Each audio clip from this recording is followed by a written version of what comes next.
Pozdrav svima, hvala što ste došli u još jedan video, vrlo sam sretna zbog ovog. S obzirom da je prvi video zamišljen kao predstavljanje da me uopće upoznate tko sam, što sam, razmišljala sam šta bi mogla biti tema, prva prava tema za sljedeći video i shvatila sam da je najbolja tema razlog zašto sam odugovlačila ovo toliko dugo, a to su izlike. Mislim da ih svi koristimo, neki u većim dozama, neki u manjim.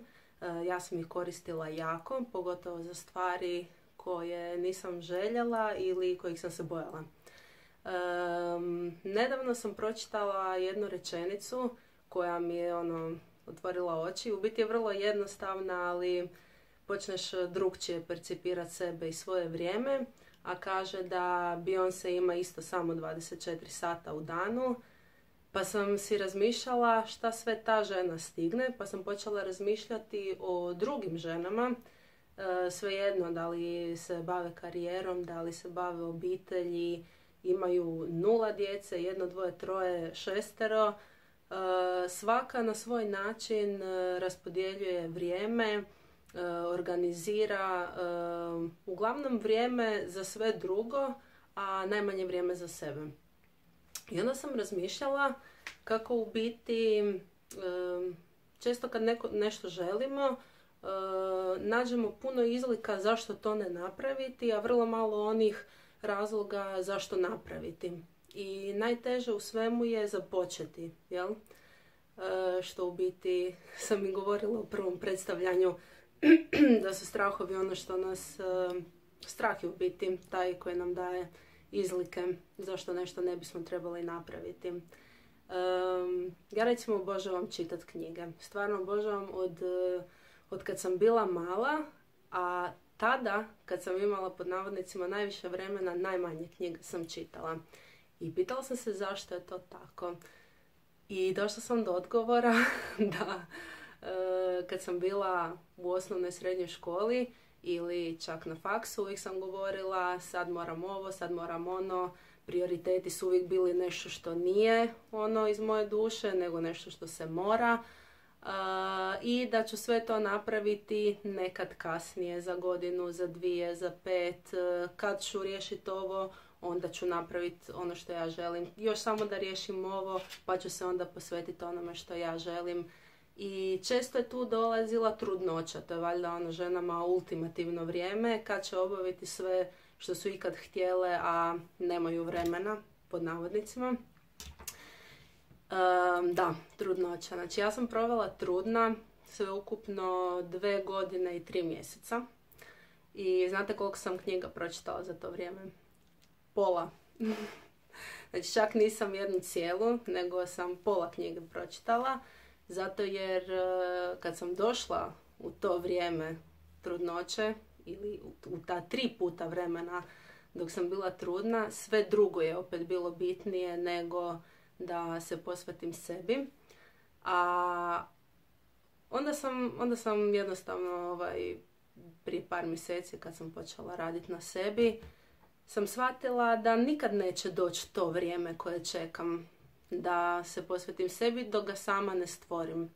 I tako je i bilo. U zadnjih 3 mjeseca sam pročitala 10 knjiga. Što ne znači da mi dan traje duže.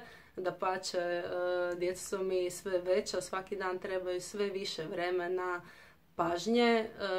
I na kraju krajeva počela sam puno vremena provoditi radeći stvari koje volim. Napravila sam svoju web stranicu, otvorila sam Instagram po prvi put u životu, počela sam snimati videa, znači to je sve nešto što zahtjeva vrijeme prije svega.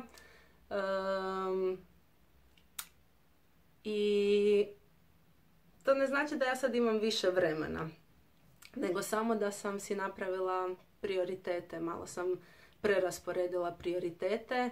Također ne znači da sam zapostavila nešto drugo, nego da nisam izostavila sebe. I poanta ovog svega je da podsjetim ili inspiriram druge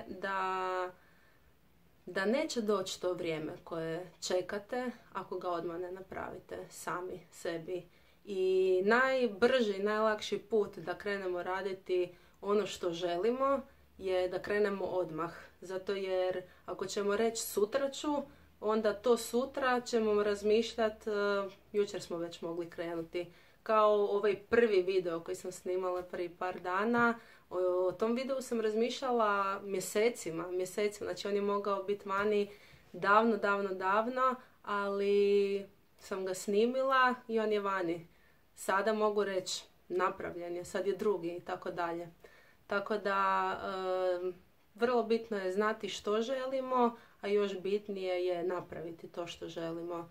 Jer to je u biti jedini način da se osjećamo ispunjeno, jer samo u tom slučaju naše želje, ideje imaju smisla.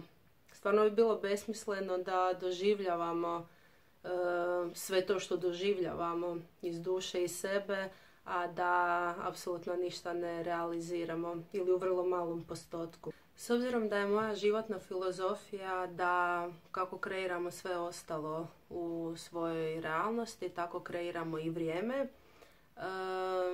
Znači da samo trebamo u svojim mislima prestati govoriti joj nemam vremena za ovo, nemam vremena za ono i početi govoriti imam vrijeme za to što želim, imam vremena za vježbanje, imam vremena za kazalište, imam vremena za pročitati knjigu, imam vremena za otići na večeru sa prijateljima, imam vremena za otići s obitelji na izlet.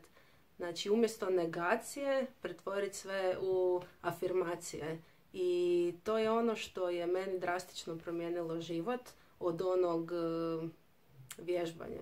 Mislim, ja stvarno ne mogu baš reći da volim vježbati. Kad bi neko visio nad mojom glavom i govorio ajmo sad još 10, još 5, još 100, onda bi valjda napravila nešto, ali mislim da to trebam platiti nekoga i onak mi se ne da vježba, pa onda nema smisla da još plaćam nekog za to. Zašto sam za vježbanje uvijek imala izlike? Pa zato jer mi se nije dalo, jer da mi je baš bilo prioritet, onda bi našla vremena za to. Sve dokle god imamo izlike za nešto, znači da ili nam se ne da, ili se još uvijek previše bojimo toga. Tako da, vježbanje, mogu barem 10 izlika svaki dan se sjetiti zašto ne. Dok recimo za stvari koje stvarno jesu suština onog što ja jesam, za njih sam počela ne pronalaziti vrijeme, nego kreirati vrijeme. Jednostavno kad razmišljaš na način da želiš raditi ono što prija tvojoj duši, tada vibriraš na taj način, tada se vrijeme samo otvara. Stvari koje bi trebala napraviti odjednom se rješavaju same. Sastanci na koje bi trebale ići odjednom se rješavaju brže ili se otkazuju ili ne moraš ići na njih. Znači, kad je jasna želja i volja da želiš nešto napraviti, onda se sve slaže u tom smjeru.